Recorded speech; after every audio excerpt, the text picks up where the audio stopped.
Hello everyone, welcome in Java Nataraj E2 channel. Today I will teach you class 10th mathematics in Hindi medium.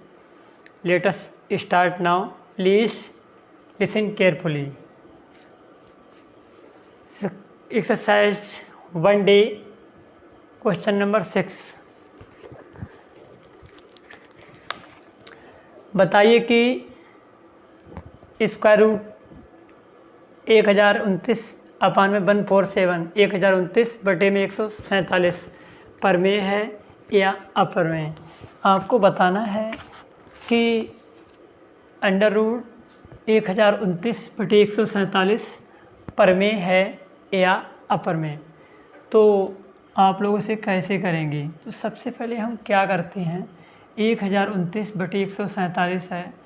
आप इसमें देखो, अगर ये संख्या cut जाती है तो इसे काट लेंगे, अगर नहीं कटती है तो क्या करेंगे, हम इसके फैक्टर कर लेंगे। सबसे पहले देखो, ये संख्या कट जाएगी, 7 दूनी 14, 7 एकम 7।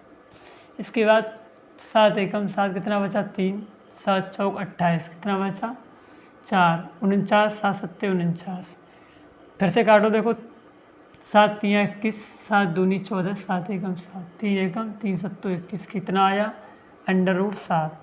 तो अंडर रूट 7 जो है एक अपरमेय संख्या है। कैसी संख्या है? एक अपरमेय संख्या है। तो इसका आंसर हो जाएगा कि ये संख्या कैसी है, एक अपरमेय संख्या है। अगला नेक्स्ट क्वेश्चन नंबर 7 है हमारा, 3/8 की दशमलव रूप में गणना कीजिए। 3/8 की दशमलव रूप में गणना कीजिए। तो सबसे पहले हम इसे राइट करेंगे। तो इसे कैसे करेंगे? इसका मीनिंग ये है कि आप 8 से 3 को भाग करेंगे।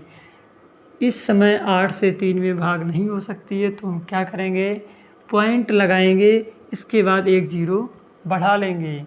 तो आप 8 का जो टेबल है, 8 का पहाड़ा इतने तक पढ़ेंगे कि या तो 30 आ जाए या 30 से कम रहे। तो 8 3 24, 8 चौक 32, ज़्यादा हो जाएगी तो 8 3 24। इसमें से घटाएंगे तो 10 में से 4 गया 6, एक जीरो फिर से बढ़ जाएगा, 8 सत्ते 56, 60 में से 56 घटाओगे तो बचेगा 4, जीरो बढ़ जाएगा, 8 पंजे 40। तो ये हमारा आंसर हो जाएगा 0.375, ये हो जाएगा आंसर। अगला नेक्स्ट है क्वेश्चन नंबर 8, दशमलव के कितने स्थानों के बाद 6/1250 का दशमलव प्रसार शांत होगा? तो इसे कैसे करेंगे? अगर कट जाएगा तो काट लेंगे, 2 3 6 और 2 छंग 12, 2 दूनी 4, 2 पंजे 10। तो आंसर है 3/625। अब आप 625 से 3 को भाग करेंगे तो भाग ऐसे नहीं होगा, तो आप पॉइंट लगा के एक जीरो बढ़ाएंगे। इसके बाद अब भी छोटा है, फिर से जीरो लगा के जीरो बढ़ा लेंगे, फिर भी छोटा है, जीरो लगा के जीरो बढ़ा लिया। अब हमें लाना है 3000 और यहाँ कितना है 625। तो देखो 5 लगाओगे तो 5 चक्का 30, इससे ज़्यादा हो जाएगा तो आप लगाओ 4, 4 पंजे 20, 4 दूनी 8 और 2 10, 4 छंग 24, 1 25, 0 0, 10 में से 5 गया 5, जीरो फिर से बढ़ जाएगा। अब आप कितना लगाएंगे यहाँ पे? देखो अगर आप यहाँ लगाएंगे 8 छंग 48, 8 दूनी 16, 8 लगाओ यहाँ पे, 8 पंजे 40 का 0, 8 दूनी 16, 4 20, 8 छंग 48, 2 50। हमारा आंसर हो जाएगा 0.0048।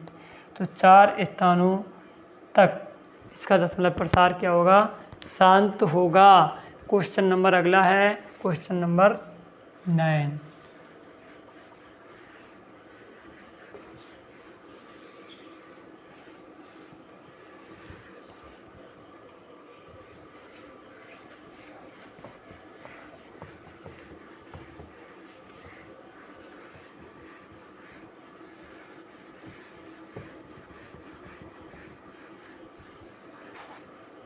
क्वेश्चन नंबर 9 है, कह रहा है कि क्वेश्चन नंबर 9, बिना भाग विधि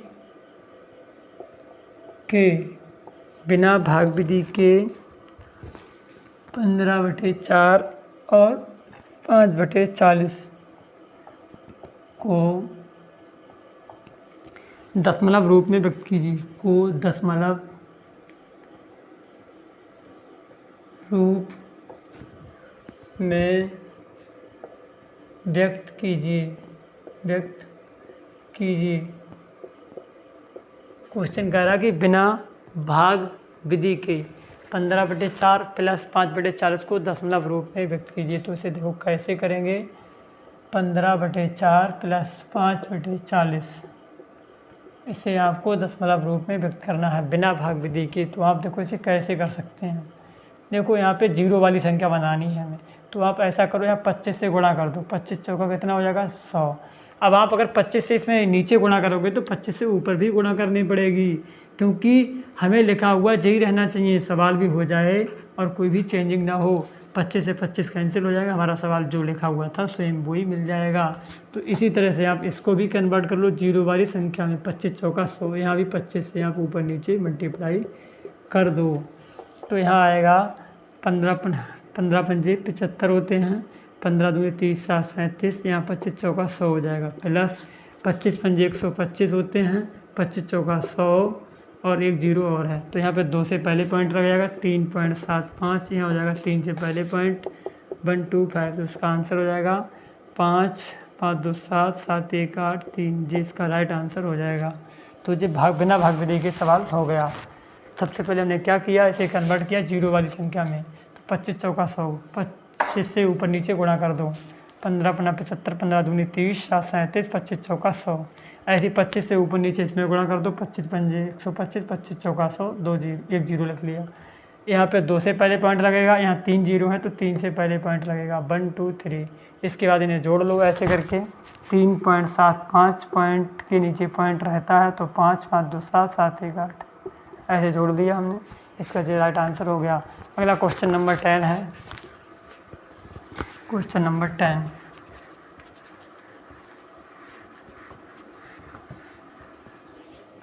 क्वेश्चन नंबर 10 क्या कह रहा है, परमेय संख्या इसमें है क्वेश्चन नंबर 2/57/5000 के हर को 2 की पावर 5 गुणा 5 की पावर n के रूप में लिखिए। इसके बाद बिना वास्तविक विभाजक के इसका दशमलव प्रसार भी लिखिए। सबसे पहले हमें क्या करना है, इसमें इसके हर को मीन्स जे अंश होता है और जे हर होता है। हर को 2 की पावर 5 गुणा 5 की पावर n के रूप में व्यक्त करना है। इसके बाद इसका दशमलव प्रसार भी हमें निकालना है। तो यहाँ पे क्या करोगे, आप 5000 के फैक्टर कर लो। काटो इसके लिए, 2 दूनी 4, बचा कितना 1, 10 हो जाएगा, 2 पंजे 10, तो एक हम 2 दूनी 4, 2 पंजे 10, 2 छंग 12, 2 दूनी 4, 2 पंजे 10, 5 से काटो 5 एकम 5 दूनी 10, 5 दूनी 10, 5 25, 5 25 और 5 एकम 5। तो 1 2 3, 2 की पावर 3 गुणा 1 2 3 4, 5 की पावर 4, जो हो गया हमारा 2 की पावर m गुणा 5 की पावर n के रूप हो गया। इसके बाद हमें इससे इसको डिवाइड करनी है। तो डिवाइड कैसे करेंगे, यहाँ जीरो कितना है 3 जीरो, तो आप 1 2 3, आप 3 से पहले इसमें पॉइंट लगा दो, बचा कितना 5, जीरो ख़त्म हो जाएंगे। 5 से इसके भाग करोगे आप 0.257, तो सबसे पहले आप क्या करोगे, पॉइंट लगाओगे। इसके बाद 2 आ गया, इसमें छोटा है 25 लोगे तो जीरो लगाओगे, 5 25। इसके बाद 7 उतारोगे यहाँ पे, 5 एकम 5, कितना बचा 2, जीरो बढ़ जाएगा, 5 चौक 20। तो हमारा राइट आंसर आएगा 0.0514, जो हो जाएगा राइट आंसर। अगला क्वेश्चन लास्ट बचा है इस एक्सरसाइज का, क्वेश्चन नंबर 11। वो कैसे करेंगे देखो, क्वेश्चन नंबर 11।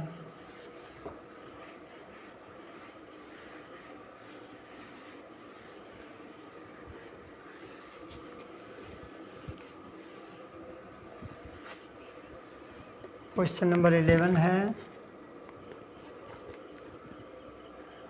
11 क्वेश्चन कह रहा है कि कुछ वास्तविक संख्याएं गिवन हैं, आपको बताना कि ये परमेय संख्या है या नहीं।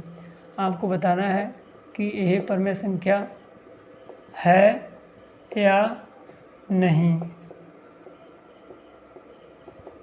पहला क्वेश्चन है 43.123456789, ये है।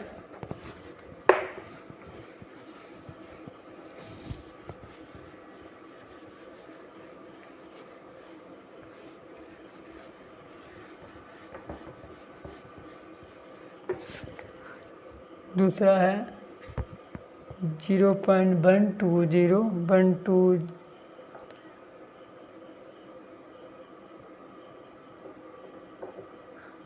और तीसरा है 43.123456789। तो इसे में कैसे करेंगे, हमें निकालना है, इसमें बताना है आपको परमेय संख्या है अथवा नहीं है। तो देखो ये एक परमेय संख्या है, ठीक है। इसके बाद जो संख्या है, चाहे आपकी देखो पॉइंट के बाद जिसमें संख्या के डिजिट जो होते हैं, पॉइंट के बाद अंक जो होते हैं निश्चित होते हैं, तो वो भी एक परमेय संख्या होती है।